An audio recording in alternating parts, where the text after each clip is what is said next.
तो आप सभी का बहुत बहुत स्वागत है इलाहाबाद हाई कोर्ट की क्लास में। तो आज का प्रैक्टिस टेस्ट हमारा जो है वह 7वां है। और बात करें तो मैंने आपका 75 नंबर जो है आपको दिया था होमवर्क, जिसमें आपका देखिए एक आया था तारा राय का जो है मैसेज आया था। वह कह रहे थे 75 का सी बारात बता रहे थे, जो कि आपका महाराष्ट्र बता रहे थे नासिक, तो जो कि उनका था गलत था।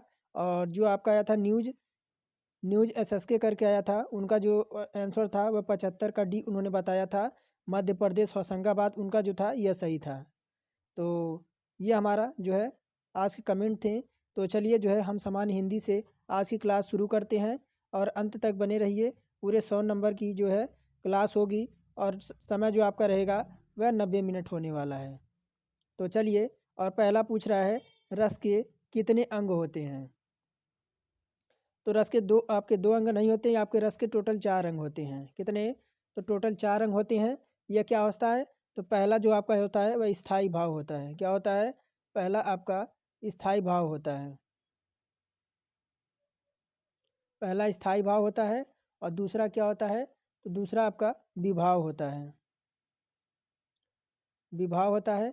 और तीसरा क्या होता है? तो तीसरा जो होता है वह अनुभाव। अनुभाव। और चौथा क्या होता है? तो चौथा जो होता है आपका संचारी भाव।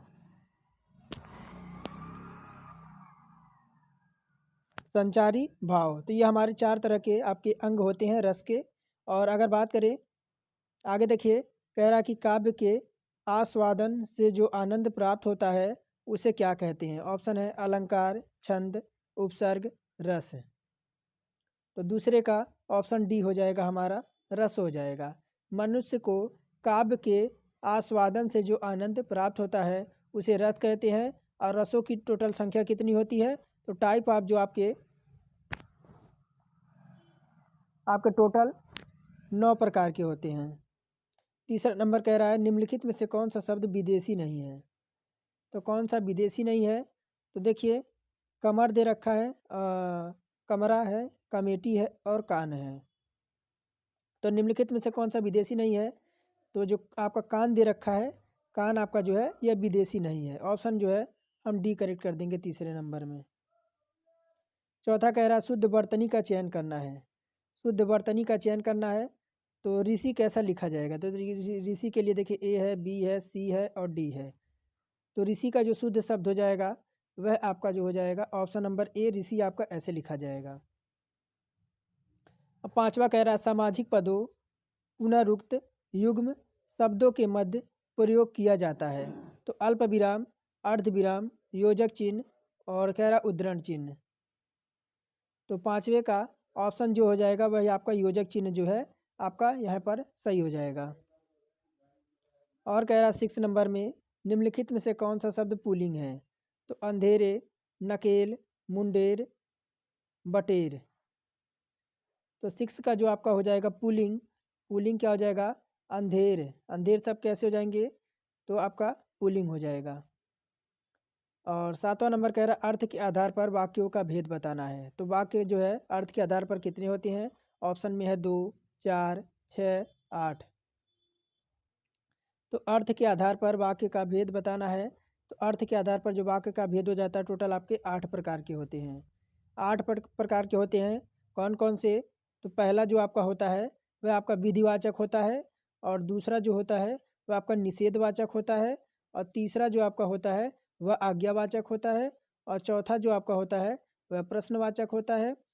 पांचवा जो होता है वह आपका विस्मयवाचक होता है। और छठवां जो होता है आपका संदेहवाचक होता है। और सातवां जो होता है आपका इच्छावाचक होता है। और आठवां जो आपका लास्ट होता है वो आपका संकेतवाचक होता है। ये टोटल आपके 8 प्रकार के होते हैं। तो विकल्प हम डी जो है सही कर देंगे। और कह रहा अभिज्ञ और अनभिज्ञ शब्दों का सही अर्थ बताना है। कह रहा अगान, अगान, ज्ञानी, ज्ञानी पढ़ना, जानकर, ना जानकर, अगमय और गमय। तो 8वें का उचित जो आपका सही अर्थ हो जाएगा वह आपका जानकर और ना जानकर। ये ऑप्शन नंबर जो है आपका सही हो जाएगा, विकल्प नंबर सी। अब 9 नंबर क्या कह रहा है?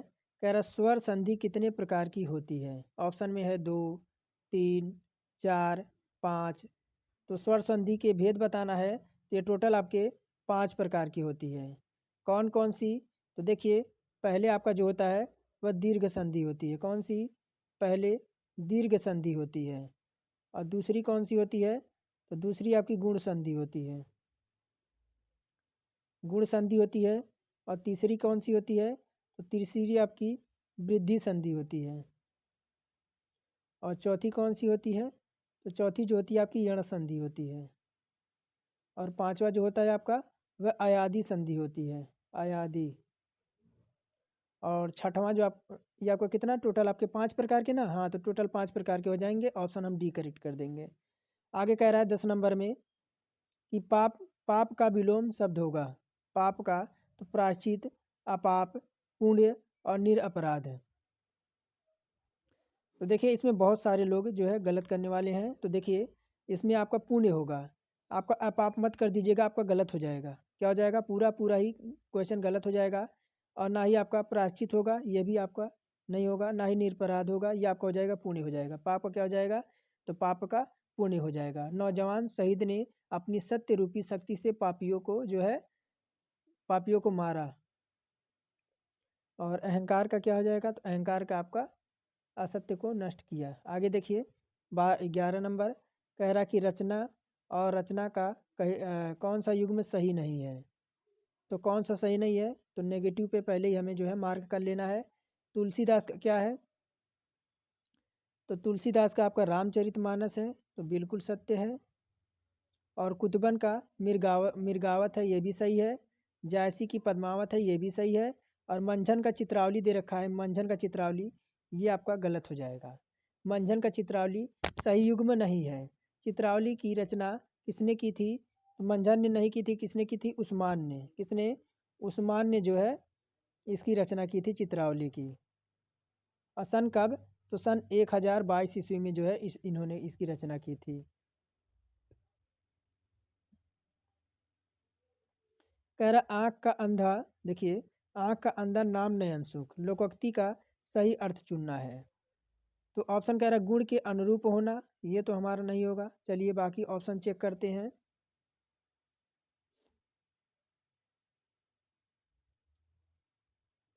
तो 13 नंबर है हमारा, 12 नंबर है ना। कह रहा है क्या कि गुण के विरुद्ध नाम होना। आँख का अंधा नाम नयन सुख क्या हो जाएगा? तो आपका बी हमारा इसमें करेक्ट हो जाए। गुण के विरुद्ध जो है नाम होना, नाम, आँख का अंधा नाम नयन सुख। ऑप्शन नंबर बी हमारा करेक्ट हो जाए। मूर्ख होना, ये नहीं होगा।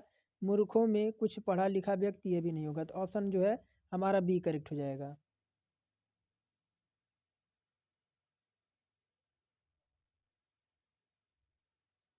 आगे देखिए क्या कह रहा है। कह रहा है कि नीचे दिए गए मुहावरे और उनके अर्थ के जोड़ों में से एक जोड़ा गलत है, उसे पहचानना है। कह रहा अपने पैर खड़ा होना, स्वावलंबी होना, तो ये तो बिल्कुल आपका सत्य है। कह रहा आँच ना आने देना, जरा भी कष्ट या दोष ना आने देना, ये भी सत्य है। और आसन डोलना, विचलित ना होना, आसन डोलना विचलित ना होना, ये जो हमारा है ये गलत जोड़ा हो जाएगा। और कह रहा आसमान टूट पड़ना यानी गजब का संकट पड़ना, ये भी आपका सत्य हो जाएगा। लेकिन हमसे पूछ क्या रहा था? हमसे जो है रॉन्ग पूछ रहा था। रॉन्ग हमारा हो जाएगा विकल्प नंबर सी, आसन डोलना का अर्थ क्या हो जाएगा? तो विचलित ना होना। इसका अर्थ क्या होगा?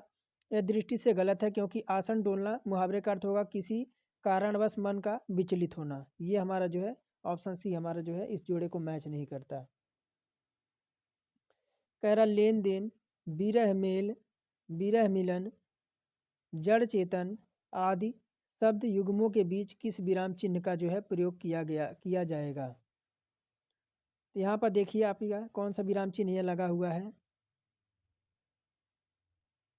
तो ये जो आपका है कौन सा, तो देखिए ये आपका, यहाँ पर आपका अगर क्या किया जाएगा, तो यहाँ पर आपका योजक चिन्ह का प्रयोग किया जाएगा। क्या किया जाएगा? ये आपका यहाँ पे देखिए बीच में आपका, एक मिनट देखिए, बीच में यहाँ पर आपका लेन देन हो गया, जड़ चेतन हो गया, यहाँ पे आपका योजक चिन्ह लगेगा। ऑप्शन नंबर बी हमारा। आगे कह रहा है निम्नलिखित में से शुद्ध वाक्य कौन सा है? तो शुद्ध वाक्य का चुनाव करना है आपका 15 में। तो देखिए ऑप्शन नंबर ए कह रहा मैं आपका दर्शन करने आया हूँ। मैं शुद्ध वाक्य मैं आपका दर्शन करने आया हूँ। ये क्या आपको शुद्ध लग रहा है? आगे देखिए, इस बात के कहने में किसी को संकोच ना होगा। और सी कह रहा मैं अपनी बात के स्पष्टीकरण के लिए तैयार हूँ। हाँ, तो ये आपका जो है सही हो जाएगा विकल्प नंबर सी। विकल्प नंबर सी हमारा जो है वाक्य जो है आपका शुद्ध हो जाएगा। कह रहा है कि निम्नलिखित में से कौन सा भाववाच्य का जो है उदाहरण है? तो मैंने पुस्तक पढ़ी। तो मैंने जो देखिए क्या कह रहा है, मैंने पुस्तक पढ़ी, ये आपका नहीं है। और पुस्तक पढ़ी जाती है, ये भी नहीं है। आम खाया जाता है, ये भी नहीं है। ऑप्शन देखिए डी हमारा हो जाएगा, धूप में चला नहीं जाता। ये आपको भाव को दर्शा रहा है और व्यक्ति कह रहा है कि मुझे धूप में चला नहीं जा रहा है, या उसके भाव को जो है दर्शाया जा रहा है। राम खाता होगा इस किस काल का उदाहरण है? तो राम खाता होगा किस काल का उदाहरण है? तो राम खाता होगा ये आपका संदिग्ध वर्तमान काल का है। संदिग्ध वर्तमान काल का है क्योंकि क्रिया के जिस रूप से वर्तमान क्रिया के होने या करने पर संदेह प्रकट किया जाता है उसे जो है संदिग्ध वर्तमान काल कहते हैं। ऐसे वाक्य के अंत में ता होगा, ता ही, तो होगी, तो होंगे आदि शब्द आते हैं। गाड़ी आती होगी और नेहा पत्र लिखती होगी, बच्चा रोता होगा। कह रहा किस शब्द की वर्तनी शुद्ध है? तो पृष्ठ की सही दिख रही है। तो पृष्ठ की नहीं है तो आपका देखिए यहाँ पे ठय होता है, इस वजह से ये आपका गलत हो जाएगा। पर्याप्त का सही दिख रहा है, ये आपका भी गलत हो जाएगा। और प्रदर्शनी भी गलत हो जाएगा। आपका ब्रज भाषा जो है आपका यह शुद्ध हो जाएगा। कह रहा उनके बिना तुम कुछ नहीं हो वाक्य में संबंध बोधक शब्द कौन सा है? तो उनके बिना तुम कुछ। तो 19 का ऑप्शन नंबर बी हमारा हो जाएगा। ऑप्शन नंबर बी हो जाएगा कि बिना शब्द संबंध बोधक शब्द है। जो शब्द संज्ञा सर्वनाम का संबंध वाक्य के अन्य शब्दों में बताते हैं उन्हें संबंध बोधक शब्द कहते हैं। जैसे आगे, बिना, पास, ऐसे शब्द यहाँ पे आते हैं। कह रहा गोद लिया हुआ पुत्र के लिए उपर्युक्त एक शब्द क्या होगा? तो दत्त, दत्तक, दत्तचित, दंपति। तो गोद लिया हुआ पुत्र के लिए उपर्युक्त एक शब्द क्या होगा? तो एक शब्द आपका हो जाएगा दत्तक बोलते हैं। क्या होते हैं उसे? दत्तक जो है हमारा सही हो जाएगा। अब यहाँ से 21 से 25 तक आपको नीचे दिए गद्यांश को पढ़ना है और प्रश्नों को पूछे गए सही उपर्युक्त उत्तर वाले विकल्प को चुनाव करना है। चलिए देखते हैं। गद्यांश आपके लिए मोस्ट इंपॉर्टेंट है क्योंकि गद्यांश से आपके 3 या 4 क्वेश्चन आराम से आप कर सकते हैं। एक बार बस गद्यांश को पढ़िए, पढ़िए, पढ़कर फिर उत्तर का जो है चुनाव कीजिए। अब देखिए यहाँ पर क्या कह रहा है। कह रहा हमें स्वतंत्र हुए 15 वर्ष ही हुए थे कि पड़ोसी देश चीन ने हमारी पीठ में छुरा भोंक दिया। उत्तरी सीमा की सफ़ेद बर्फीली चोटियाँ शहीदों के खून से सनकर लाल हो गईं। हजारों माँओं की गोद सूनी हुई, हजारों की मांग का सिंदूर पुछ गया। लाखों अभागे बच्चे पिता के प्यार से वंचित हो गए। और गणतंत्र दिवस निकट आ रहा है और देश का हौसला पस्त था। कोई उमंग न रह गई थी पर्व मनाने की। तब यह सोचा गया कि जानी मानी फिल्मी हस्तियां आयोजन में शामिल हों तो भीड़ उमड़ेगी। वहाँ कोई ऐसा गीत प्रस्तुत हो जाए जो लोगों के दिल को छूकर उन्हें झकझोर सके। चुनौती फिल्म जगत तक पहुँची। एक नौजवान गीतकार प्रदीप ने चुनौती स्वीकार करने का मन बनाया और गीत लिखना शुरू किया। लेकिन सुर और स्वर के बिना गीत का क्या? तो प्रदीप संगीत निर्देशक सी रामचंद्र के पास पहुँचे। उन्हें गीत पसंद आया और रक्षा मंत्रालय को सूचना दी गई। 20 जनवरी का शुभ दिन आया। लाखों की भीड़ बड़ी उत्सुकता से प्रतीक्षा कर रही थी। तब तक जो धुन बज रही थी वह हटी और थोड़ी देर शांत रही। तभी उस शांति को चीरता हुआ लता मंगेशकर का वेदना और चुनौती भरा स्वर सुनाई पड़ा।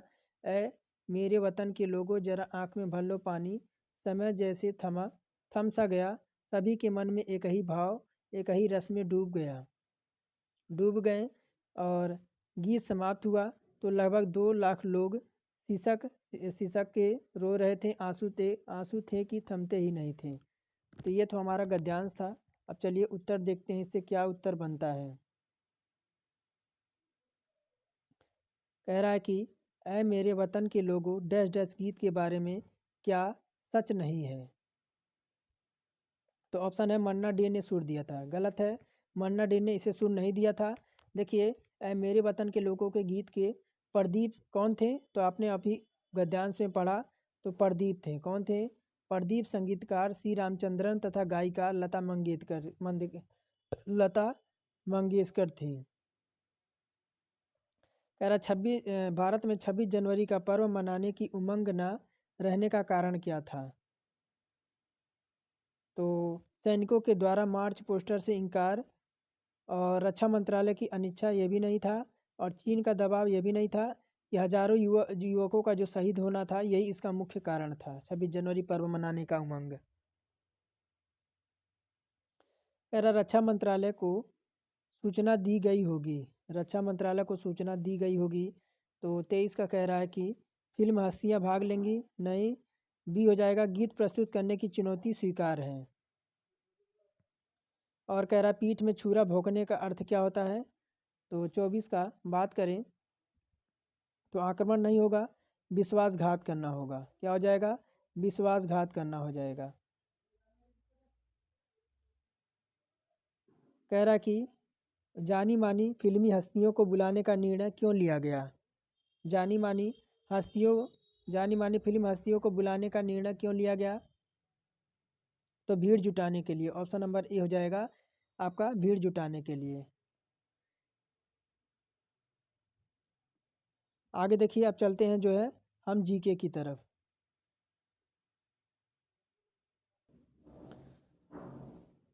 तो कह रहा है यदि दो स्थानों के समय में अंतर 1 घंटा हो तो उनके याम्योत्तर में कितना अंतर होगा? ये हमारा जीके का पहला ही प्रश्न है। क्या कह रहा है? कह रहा है यदि दो स्थानों के समय में अंतर 1 घंटे का हो तो उनके यामोत्तर में कितने अंतर होगा? तो 15 डिग्री, 20 डिग्री, 30 डिग्री और 60 डिग्री। तो 51 का जो हो जाएगा ऑप्शन नंबर ए हो जाएगा, 15 डिग्री हो जाएगा।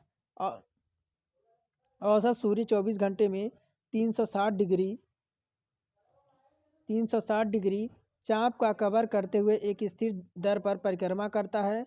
औसत सूर्य 24 घंटे में 2 बार एक ही मध्याह्न को पार करता है। 2 मध्याह्न के बीच के समय में अंतर सूर्य के एक मध्याह्न से दूसरे मध्याह्न बीतने का समय से 2 मध्याह्न के बीच कोणीय के लिए जो आपका अनुपातिक होगा वह 1 घंटा 15 डिग्री के बराबर होगा। कह रहा किस अवधि के दौरान भारत में योजना अवकाश रखा गया था? किस अवधि के दौरान भारत में योजना अवकाश रखा गया था? तो 4 ऑप्शन है, तो 52 का ऑप्शन बी हो जाएगा, 1966 से 67 और 1968 से 69। क्या है? तो तीसरी योजना का दयनीय विफलता के कारण सरकार को योजना अवकाश 1966 से 67 और 1968 और 1968 से 69 तक घोषित करने के लिए मजबूर होना पड़ा। इस बीच की अवधि में 3 वार्षिक योजनाएं तैयार की गई। इस योजना का मुख्य कारण युद्ध संसाधनों की कमी और मुद्रास्फीति में वृद्धि थी। आइए चलते हैं 53 नंबर की ओर।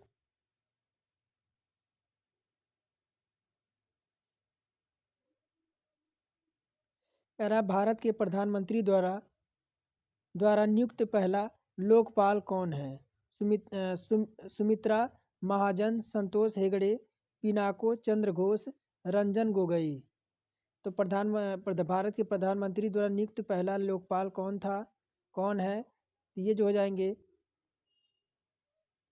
ऑप्शन नंबर सी हो जाएगा कि पिनाको चंद्र घोष हो जाएंगे।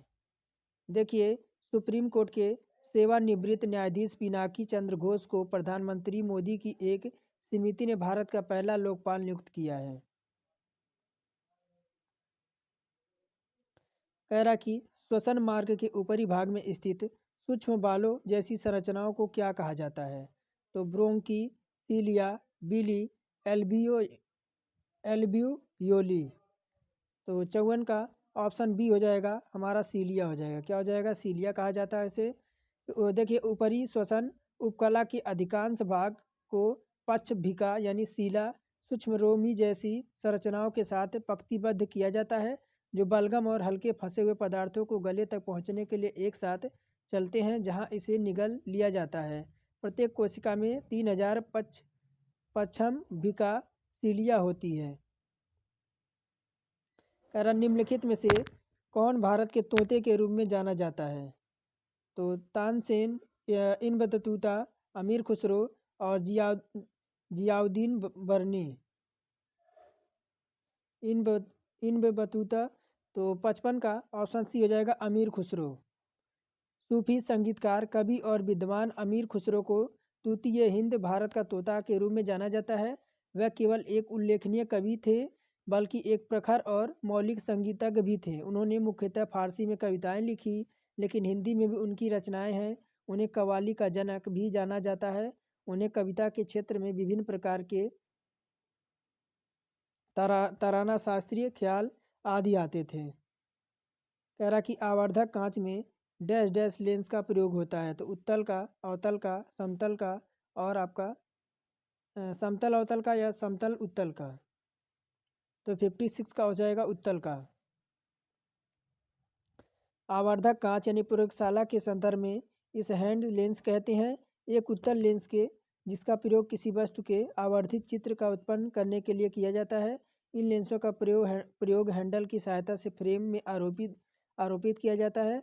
आवर्धक लेंस का प्रयोग लाइट पर फोकस करने जैसे सूर्य का विकिरण का केंद्रित करना है। अग्नि प्रज्वलन के लिए केंद्र स्थल पर हॉट स्पॉट का निर्माण करने हेतु किया जाता है। कह रहा राज्यसभा के सदस्यों का कार्यकाल होता है।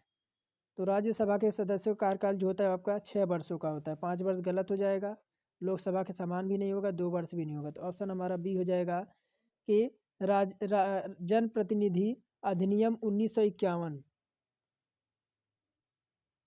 जनप्रतिनिधि नियम 1951 के अनुच्छेद 154 के अनुसार राज्यसभा के लिए निर्वाचित सदस्यों का कार्यकाल 6 वर्ष का होगा। आकस्मिक रिक्तियों को भरने के चुना गया सदस्य अपने पूर्वाधिकारियों को शेष कार्यालय की अवधि तक पद पर बना रहेगा। सदन के 1/3 सदस्य प्रत्येक 2 वर्ष बाद सेवानिवृत्त हो जाते हैं। कह रहा 1918 में किस भौतिक विज्ञानी को क्वांटम थ्योरी के लिए नोबेल पुरस्कार से सम्मानित किया गया था? तो मैक्स प्लूक, नील्स बोर और मैक्स प्लांक बरी। तो 58 का ऑप्शन नंबर हमारा सी हो जाएगा, मैक्स प्लांक हो जाएंगे। क्वांटम सिद्धांत में अपने युगांतकारी अनुसंधानों के लिए बर्लिन यूनिवर्सिटी के प्रोफेसर मैक्स प्लांक को 1918 में जो है भौतिक विज्ञान का नोबेल पुरस्कार प्रदान किया गया था। जिस प्रकार अल्बर्ट आइंस्टीन को सापेक्षता के सिद्धांत के लिए आकाश और काल यानी स्पेस और टाइम को समझने में महत्वपूर्ण भूमिका निभाई, उसी प्रकार इस सिद्धांत ने परमाणविक और परमाणविक प्रक्रियाओं को समझने में मनुष्य की सहायता की है। कह रहा स्वतंत्र भारत के प्रथम गवर्नर जनरल कौन थे? तो देखिए लॉर्ड माउंटबेटन। बीबी गिरी नहीं, सिराज गोपालाचारी नहीं और लॉर्ड डलहौजी ये भी नहीं। ऑप्शन हो जाएगा लॉर्ड माउंटबेटन हो जाएगा। लॉर्ड माउंटबेटन भारत 1947 के अंतिम वायसराय और स्वतंत्र भारत के प्रथम गवर्नर जनरल थे। सी राजगोपालाचारी जो थे वह 1948 कौन थे? तो 1948 में थे। ये 48 से 50 तक थे।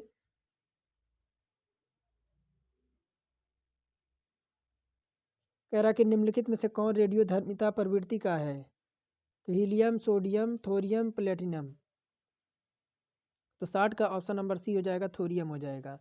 थोरियम एक रेडियोधर्मी रासायनिक तत्व है जो प्रकृति में थोरियम 232 के रूप में पाया जाता है। यह मुख्यतः पृथ्वी के दुर्लभ खनिज मोनाजाइट में पाया जाता है, लेकिन इसे यूक्सेनाइट और थोरियनाइट में पाया जाता है। यह यूरेनियम की तुलना में पृथ्वी की भूपट्टी में प्रचुर मात्रा में पाया जाता है और प्रकृति के रूप से केवल ऑक्सीकृत रूप में पाया जाता है। कह रहा 2011 की जनगणना के अनुसार सर्वाधिक जनसंख्या वाला राज्य कौन सा है? तो 61 का हमारा उत्तर प्रदेश हो जाएगा। देखिए हमारे उत्तर प्रदेश में 2011 की जनगणना के अनुसार जो है आपका 199,812,341 की जनसंख्या वाला भारत का सबसे आबादी वाला राज्य है। यह भारत का लगभग आपका 16.51% आबादी उत्तर प्रदेश में रहती है। इसके बाद भारत के 5 राज्य हैं, जैसे में अगर बात करें महाराष्ट्र, बिहार, पश्चिम बंगाल और मध्य प्रदेश। तेरा धातु ऑक्साइड का स्वरूप डैश डैश होता है, तो अम्लीय, कार्बनिक, सामान्य और तटस्थ। तो 62 का हो जाएगा, क्या हो जाएगा, सामान्य हो जाएगा। धातु के ऑक्साइड प्रकृति में क्षारीय है, क्योंकि वह नमक और पानी बनाने के लिए तनु अम्ल के साथ प्रतिक्रिया करते हैं। कह रहा कि जांत और संवार निम्नलिखित में से किस प्रशासनिक प्रणाली से संबंधित हैं? तो जमींदारी प्रणाली है, इतादारी प्रणाली है, मनसबदारी प्रणाली है, या जो आपका जोतदारी प्रणाली है। तो ये आपका क्या हो जाएगा, ये आपका मनसबदारी प्रणाली है। क्या है, तो देखिए बाद के वर्षों के शासनकाल में अकबर ने मनसबदारी प्रणाली में जात और संवार के पद को शुरुआत की। जात का अर्थ होता है व्यक्तिगत पद, और ओहाद और सवार का अर्थ होता है घुड़सवारों के उस निश्चित समय से जिस किसी मनसबदार को अपने अपने आप रखने का अधिकार होता है।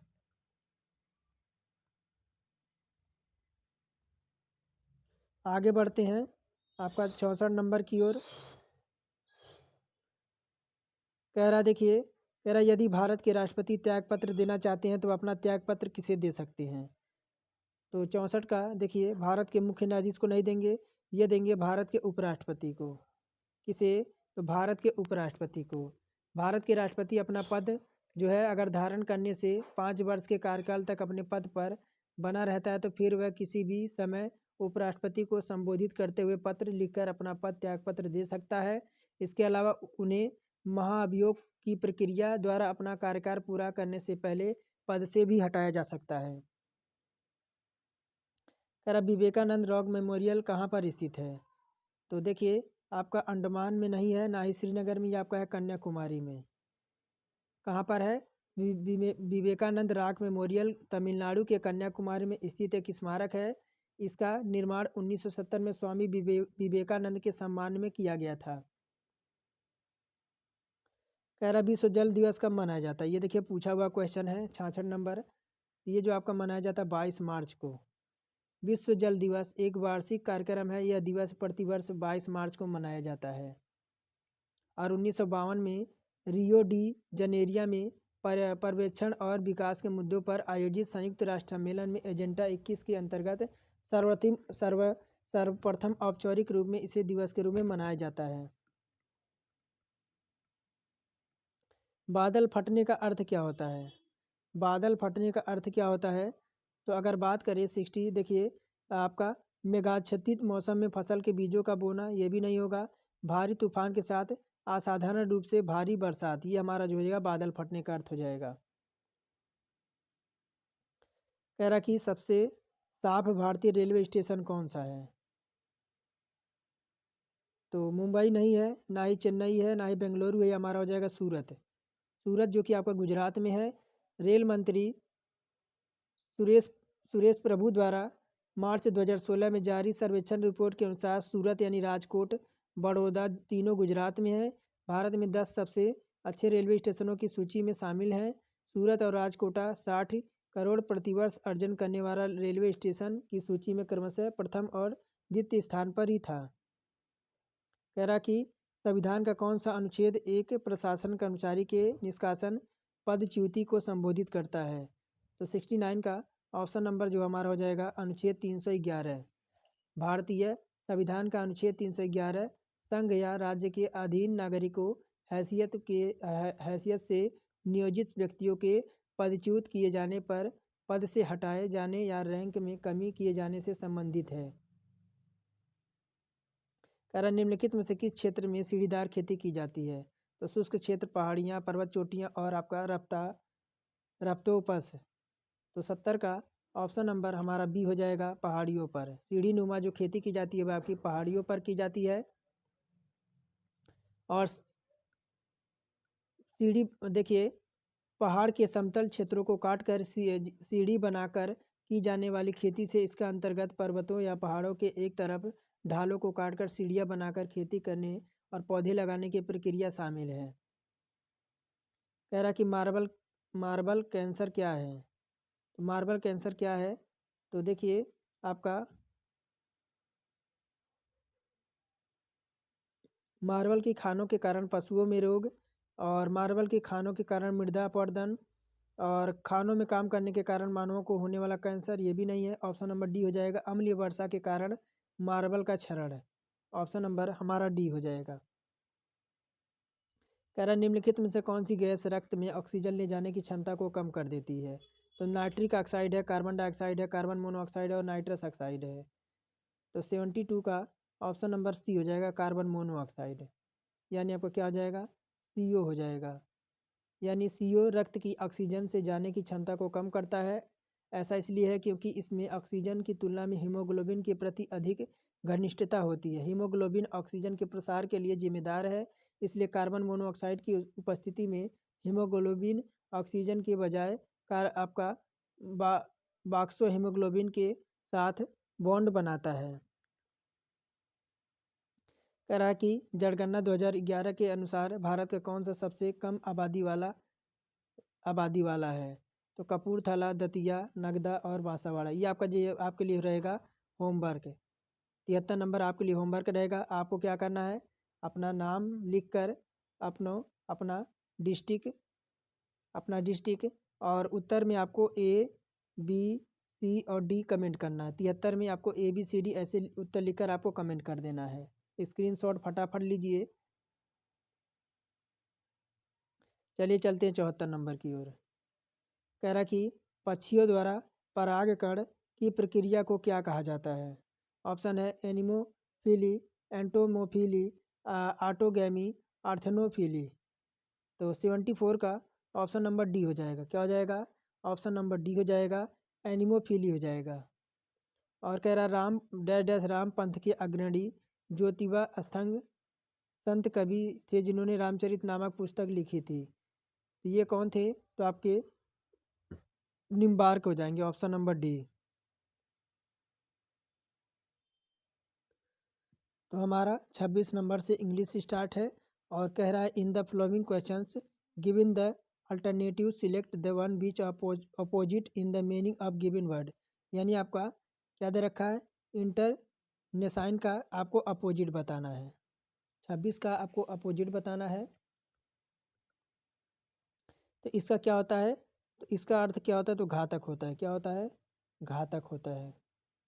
घातक या आपका विघटनकारी भी कह सकते हैं। तो ऑप्शन सी हो जाएगा आपका सेलुबोरियस हो जाएगा। क्या होगा आपका? 26 का सी हो जाएगा, सेलुबोरियस हो जाएगा। और सेलुबोरियस का अर्थ क्या होता है, तो आपका सुहावना होता है। क्या होता है? सुहावना। इसका अपोजिट हो जाएगा घातक का। कह रहा in the following question some parts of the sentence have error, यानी कुछ पार्ट जो है इसके गलत हैं। सम आर करेक्ट, यानी कुछ सही है। Find out which part of the sentence has no error and choose corresponding an appropriate option if the sentence to free from error choose the corresponding no error I shake his hand when the arrived and when he left. तो इसमें क्या आपको कुछ error दिख रहा है या नहीं, या कौन सा सही होगा? तो देखिए 27 का ऑप्शन नंबर ए हो जाएगा। वाक्य में भूतकाल स्पष्ट है और पास्ट सिंपल यानी आई सुक हैंड विथ हिम का प्रयोग होगा। तो ऑप्शन नंबर देखिए, ऑप्शन नंबर ए हो जाएगा, यहाँ पर आपका प्रयोग होगा ऑप्शन नंबर ए। कह रहा give the below are four example sentence. अब देखिए इसे आपको जो है करेक्ट ऑर्डर में लगाना है। ABCD इसे फटाफट स्क्रीनशॉट लीजिए और करेक्ट ऑर्डर में लगाना है इसे आपको। तो 28 में देखिए करेक्ट ऑर्डर की बात करें तो करेक्ट ऑर्डर आपका जो हो जाएगा तो ऑप्शन नंबर सी यानी सबसे पहले आपका एक आएगा यानी बी नंबर, उसके बाद आपका ए नंबर, उसके बाद आपका डी नंबर, उसके बाद आपका सी नंबर, यानी क्या आ जाएगा। तो सबसे पहले आपका बी यानी एक, फिर आपका ए, फिर आपका डी, उसके बाद सी। ऑप्शन देखिए सी हमारा इसमें करेक्ट हो जाएगा। कह रहा कि डायरेक्शन दे रखा इन द फ्लोइंग क्वेश्चंस आपको improve the bracketed part of sentence. कह रहा कि hardly had I finished cooking dinner before Rajesh arrived, तो when, then, while, no improvement. तो 29 नंबर है हैंडली, आपका अगर शुद्ध क्या लेगा तो आपका हैंडली डैश डैश वैन आपका शुद्ध हो जाएगा। आप यहाँ पे आपका वैन होना चाहिए कि आपका शुद्ध हो जाएगा। क्या हो जाएगा, वैन जो आपका हो जाएगा वह शुद्ध हो जाएगा।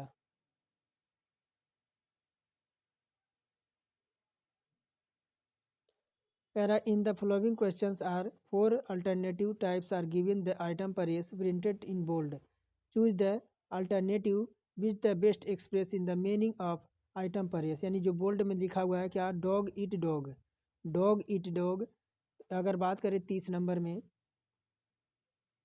वेरी विजिलेंट, तो आपका होगा नहीं, ना ही आपका स्टडी मैनेजर होगा, ये भी नहीं होगा। ऑप्शन चलिए आगे देखते हैं सी और डी क्या कह रहा है।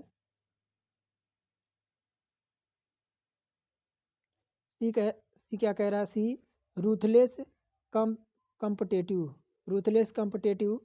ऑप्शन देखिए आपका 30 का ऑप्शन नंबर हमारा जो है करेक्ट हो जाएगा, ऑप्शन नंबर सी हो जाएगा, रूथलेस कॉम्पिटेटिव हो जाएगा। क्या हो जाएगा कि dog it dog a situation in political business.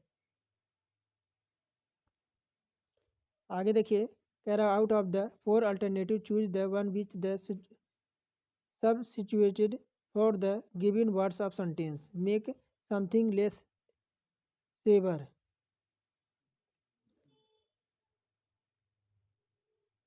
तो 31 का ऑप्शन नंबर हमारा सी हो जाएगा, पॉलिएशन हो जाएगा। पॉलिएशन का क्या हो जाएगा, to make a disease of illness painful and unpleasant without curating it. Option जो है हमारा सी ऑप्शन इसमें करेक्ट हो जाएगा, मेक समथिंग लेस सर्व का अर्थ हो जाएगा आपका।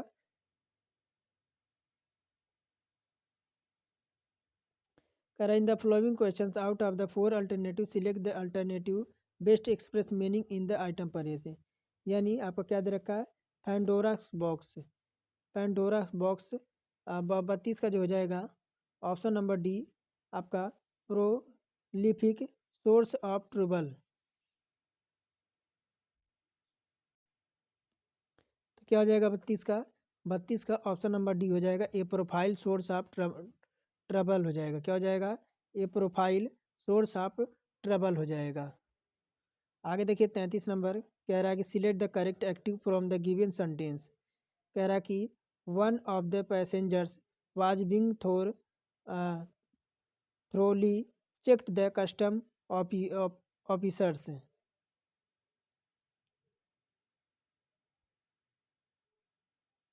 तो 33 का ऑप्शन नंबर डी हो जाएगा, the custom officers were thoroughly checking one of the passengers.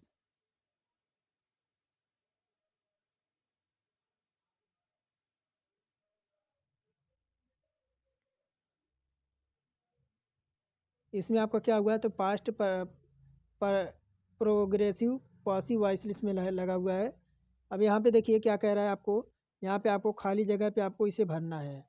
कह रहा है and the weekend finally rolled around the people were also the happy to laugh out of the dash dash away. यहाँ पे आपका क्या भरा जाएगा, तो ऑप्शन नंबर सी आपका यहाँ पे केयर भरा जाएगा, केयर्स भरा जाएगा, कार्स आपका भरा जाएगा, यानी क्या हो जाएगा, ऑप्शन सी हमारे यहाँ पे भरा जाएगा। आगे कह रहा 35 नंबर कह रहा in the following questions four words are given which the word incorrectly spelled to incorrectly spelled word. तो 35 का बात करें आपका ऑप्शन नंबर बी हो जाएगा, जाइनोलॉजिस्ट हो जाएगा, यानी a doctors who studies and treat and medical conditions and disease of woman. तो 36 नंबर है इन द फ्लोइंग, देखिए कह रहा है क्या।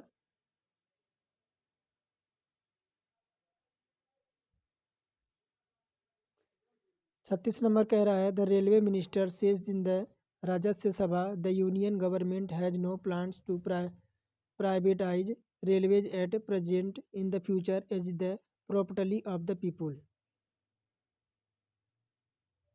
तो कह रहा है कि रेलवे मिनिस्टर ने कहा है राज्यसभा में the union government has no plans to private, यानी जो आपका रेलवे है उसे प्राइवेट नहीं किया जाएगा और प्रजेंट इन द फ्यूचर में कभी नहीं।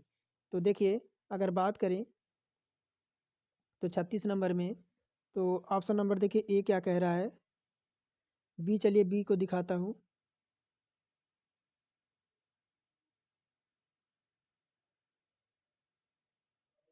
यहाँ पे आपका बी ऑप्शन यहाँ पे हमारा करेक्ट हो जाएगा। The railway minister said to राजस्व सभा that the union government had not any plans of private railway based to then future the watch the property of people, यानी यह आपका क्या है तो लोगों का यह द संपत्ति है, इसे कभी भी प्राइवेट नहीं किया जाएगा, राज्यसभा में रेल मंत्री ने कहा है। ऑप्शन नंबर बी हम इसमें करेक्ट कर देंगे। आगे कह रहा है select the antonyms in the given but आपका कॉन्जिएंट कह रहा है, क्या दे रखा है आपका कॉन्जिएंट दे रखा है 37 नंबर में। तो इसका जो है आपका क्या हो जाएगा, इसका जो होता है आपका अवगत हो जाता है। इसका अर्थ क्या होता है तो अवगत होता है, अवगत होता है। और इसका जो हमारा हो जाएगा ऑप्शन नंबर बी आपका अनकॉन्शियस हो जाएगा, अनकॉन्शियस।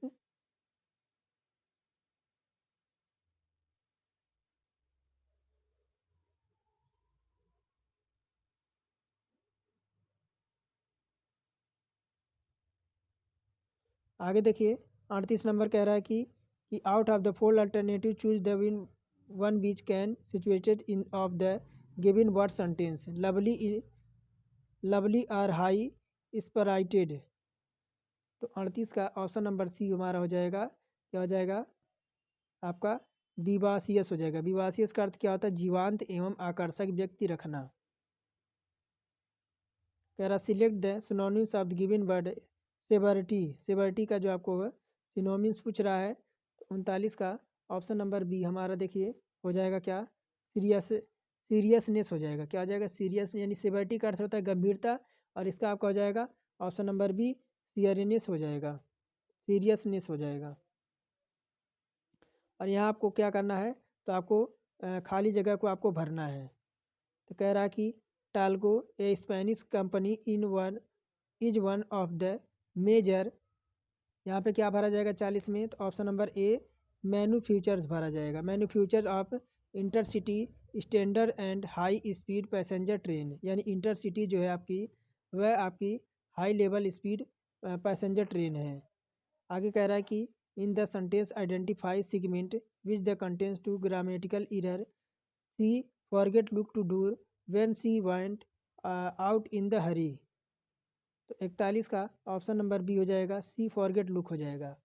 यहाँ पे बात करें तो आपका she forget to look looking gerund का प्रयोग होगा, क्या हो जाएगा यहाँ पे लुकिंग ग्राउंड का प्रयोग होना चाहिए। और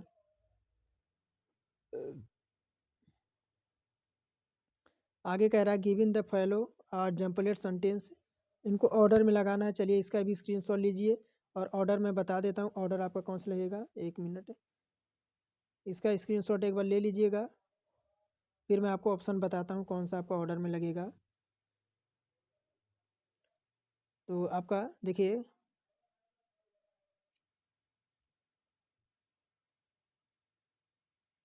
ये लगेगा ऑप्शन नंबर सी, यानी ऑप्शन नंबर सी आपका CABD। कह रहा select the Rongli spelt word word, यानी आपको गलत वर्ड बताना है। तो गलत आपका कौन सा हो जाएगा 43 में तो आपका नेगोशिएशन हो जाएगा, क्या हो जाएगा नेगोशिएशन हो जाएगा। और नेगोशिएशन जो आपका है ये गलत हो जाएगा। इसका अर्थ क्या होता है वार्ता या बातचीत होती है। अब यहाँ पे कह रहा है कि in the sentence identify the segment which contains two grammatical error, कह रहा है कि Lodi colony in Delhi very different from other palaces in city that is the crowded and noisy. तो यहाँ पे बात करें 44 में, तो ऑप्शन नंबर डी हमारा हो जाएगा, that is a crowded and noisy दे रखा है ना। यहाँ पे क्या हो जाएगा, तो यहाँ पे आपका क्या दे रखा है, एंटीसीडेंट यानी पूर्ववद, और प्लेसेस यानी प्लूरल है, और which the crowded and noisy का प्रयोग होगा। ऑप्शन देखिए डी हमारा हो जाएगा। कह रहा कि डायरेक्शन दे रखा है 45 तक। Following question improve the blocked part of sentence. I meet the two boys when I believe are twins. I meet यानी दो लड़कों से मिला, यानी आई बिलीव आर ट्विंस, वह मुझे विश्वास नहीं हुआ कि वह दोनों ट्विंस है यानी जुड़वा है। तो 45 का ऑप्शन नंबर बी हो जाएगा, हु आई बिलीव आर। क्या हो जाएगा, who is use to show which person some people you mean. 46 से 50 तक in the following passage word have been deleted, यानी आपको यहाँ पे खाली जगह पे सेंटेंस भरना है। कह रहा the design of Mughal empire. यहाँ पे देखिए पहले 46 में आपका क्या आएगा, तो 46 में आपका बीथ आएगा, ये ऑप्शन नंबर ए। और 47 में क्या भरा जाएगा, 47 में आपका अदर भरा जाएगा, ऑप्शन नंबर सी अदर भरा जाएगा। और 48 में क्या भरा जाएगा, तो 48 में आपका भरा जाएगा ऑप्शन नंबर बी पहले से आएगा। और 49 में जो आपका भरा जाएगा 49 में आपका ए यानी आपका रीजन। और 50 यानी लास्ट में आपका भरा जाएगा क्या, तो आपका टू भरा जाएगा। आप गद्यांश इसको देखकर स्क्रीनशॉट लेकर मिला लीजिएगा। चलिए अब मैथ सॉल्व करते हैं। तो यहाँ से हमारा मैथ स्टार्ट है, और पता नहीं क्यों ब्लर क्वेश्चन दिखाई दे रहा है। कह रहा है देखिए, यदि 65 और 117 का में से आपका 65 एम माइनस 117 के रूप में दर्शाने योग्य हो तो यम का मान क्या होगा। तो क्या कह रहा है आपका 65 गुणे 5, 65 65 है, और बराबर हम कर देंगे, 1 मिनट देखिए, 65 बराबर ये आपका क्या हो जाएगा, तो 5 गुणे 13 हो जाएगा। 13 पच्चीस 65 होता है। अब 117 क्या हो जाएगा, 117 का अगर जो हम तोड़ें तो ये हमारा हो जाएगा 9 गुणे 13 हो जाएगा। 13 9 117। अब देखिए मैसे पे अगर देखें तो दोनों में 13 हमारा जो है वह कॉमन हो जाएगा। क्या हो जाएगा आपका 13 जो आपका है दोनों में आपका कॉमन है। तो यहाँ पे अगर हम 65 यम आपका दे रखा है ना, 65 एम माइनस 117 बराबर हमारा 13 हो जाएगा। अब देखिए 65 एम बराबर 13 प्लस 117, ये बराबर कितना हो जाएगा, 117 और 13 आपका हो जाएगा 130 हो जाएगा। कितना हो जाएगा, 130 आ जाएगा।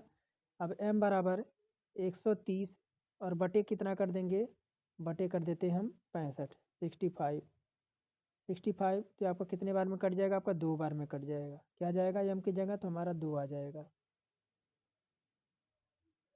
कह रहा निम्नलिखित में से कौन सा सही बीजगणितीय सार्वभौमिक है। तो 77 का option number C A B plus B C plus C A बराबर एक ब्रैकेट में A B plus B A P A plus B plus C minus A B C बराबर A plus B plus C और C plus ए। ये हमारा जो हो जाएगा सार्वभौमिक बीजगणितीय हो जाएगा, ऑप्शन नंबर सी। कह रहा निम्नलिखित में से पाई चार्ट 2019 से 7 गांवों का आबादी का अनुपात दर्शाया गया है। पाई चार्ट का अध्ययन कीजिए और निम्नलिखित प्रश्नों का उत्तर दीजिए। यहाँ क्या कह रहा है कि देखिए, थोड़ा सा मैं क्वेश्चन को छोटा कर दूँ, थोड़ा सा आपको दिख नहीं हो रहा होगा, चलिए मैं ऑप्शन पढ़ दूंगा। कह रहा 2010 में वाई और भी गाँव की आबादी 10% है। वाई और कहाँ है, तो आपका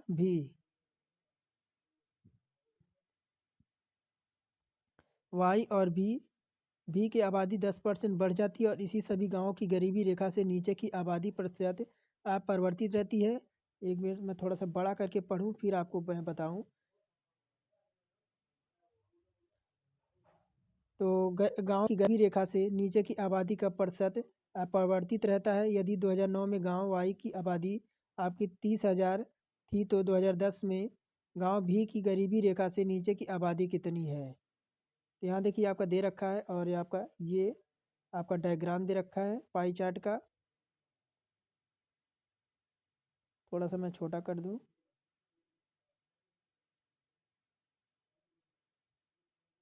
तो हमसे पूछ क्या रहा है, तो कह रहा कि भी की गरीबी रेखा से नीचे की आबादी कितनी है। अब 2009 में वाई की देखें तो 2009 में वाई का कितना है,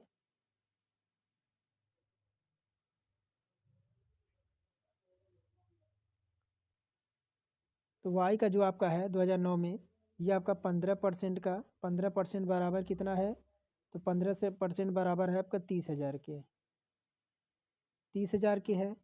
अब बात करेंगे तो 10 पर आपका 30,000 का 15% निकालेंगे, गुणे कर देंगे 10। यहाँ कह रहा है ना कि आपका 2010 में भी और भी आपकी 10% बढ़ जाती है, 10% बढ़ जाती है तो आपका कितना हो जाएगा, तो 15 दूना 30 यानी आपका कितना हो जाएगा, 20,000 आ जाएगा। 20,000 आ जाएगा। और 2010 में भी की आबादी, 2010 में भी की आबादी पूछ रहा है ना, 2010 में भी की आबादी पूछ रहा है, तो इसी का 20,000 का ही हम क्या निकालेंगे, 110% और आपका 100 हो जाएगा। 2 जीरो से 2 जीरो काट देंगे तो आपका ये कितना आ जाएगा, भी बराबर कितना आ जाएगा, तो आपका 2200 आ जाएगा। और गरीबी रेखा से नीचे की आबादी वाले गांव कितने हो जाएंगे, तो आपका 22,000 और गुणे कर देंगे कितना, 22,000। 22,000 और गुणे आपका कितना हो जाएगा, आपका 58 और बटे का 100 हो जाएगा। अब 2 जीरो से बस 2 जीरो काट देंगे, अब कितना हो जाएगा, 12,760 हो जाएगा। 12,760 ऑप्शन नंबर बी हमारा इसमें करेक्ट हो जाएगा। आगे देखिए,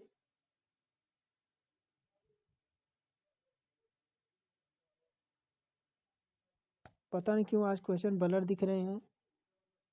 चलिए कोई नहीं, मैं इसे जो है पीडीएफ को तौर पे मैं आपको दे दूंगा, आप देख लीजिएगा। क्वेश्चन आपके जो है ब्लर पता नहीं क्यों दिखाई दे रहे हैं, लगता है पीडीएफ में कोई मिस्टेक हो गया है। तो आज के लिए इतना ही रखेंगे। देखिए कोई आपके सारे के सारे आज मैथ सही से दिख नहीं रहे हैं, पता नहीं क्यों क्या बात है।